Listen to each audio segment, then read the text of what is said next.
नमस्कार मित्रांनो, मी डॉक्टर अतुल कुमार नावंदर.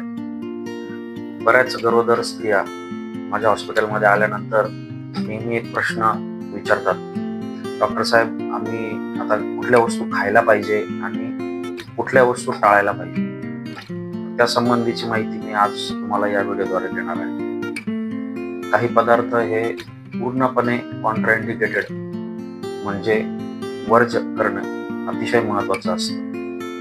जसे की ड्रायफ्रुट्स, त्यामध्ये काजू, बदाम, सर्व प्रकारचे ड्रायफ्रुट्स. त्यानंतर केसर, पपई, आंबे, टरबूज, खरबूज, बाजरीचे पदार्थ, हरभऱ्याच्या डाळीचे पदार्थ.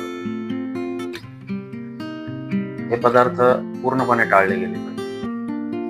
काळ्या मसाल्याचे पदार्थ ते सुद्धा टाळले गेले पाहिजे. जे शरीराला गरम पडतात, शरीराची उष्णता वाढवतात आणि जे गर्भावर देखील परिणाम करतात, असे पदार्थ हे पूर्णपणे पहिल्या 3 महिन्यात टाळले गेले पाहिजे. 3 महिने झाल्यानंतर एकदा गर्भ पक्का होतो आणि त्यानंतर थोडेसे खाण्यापिण्याचे नियम हे शिथिल होतात.